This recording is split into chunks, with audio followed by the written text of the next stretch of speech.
Inawezekana unalalamika labda baba yako amekuacha, baba yako amekutenga, baba yako hakutaki, baba yako hakuhitaji, au hata umjui baba yako ni yupi.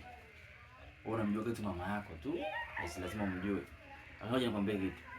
Usimlaumu baba yako, ni kama haumjui au unasema amekutelekeza maana hata siku moja usikie chini ukamlaumu. Na kama kitu kwenye akili yako kwamba baba ni mbaya kwako, futa ndugu yangu.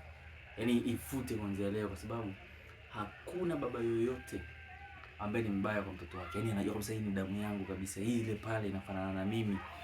Akiangalia sura yake anajiona yeye. Hakuna baba anaacha mtoto wake mzee. Isipokuwa kuna sababu, yaani lazima kuna sababu ya msingi sana ambayo ilimfanya huyo baba akaamua kuvaa roho ngumu na kusema potelea mbali mama na nyumba yake kwenda, au mama na mtoto wake kwenda. Yaani hivyo hakuna namna yote, either vile mama ana changamoto sana kwa huyo mbaba, au kipindi wewe unakuwa mimba, maisha yule baba alikuwa magumu labda kiuchumi, kiasi kwamba alikosa nafasi na uwezo wa kukulea.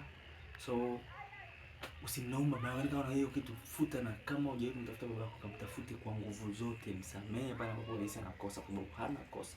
Kuna very strong reason ambayo ilimfanya akusahau, akutenge, akuache. Kama sio mama yako mwenyewe, basi uchumi au sababu nyingine zote zilifanya mkatengana, ila ndio baba yako anakukubali na baba yako anakupenda. Hata siku ukifanikiwa, kama hakuwahi kutafuta, wewe mtafute kwa nguvu zote. Hakuna baba anapenda mtoto wake.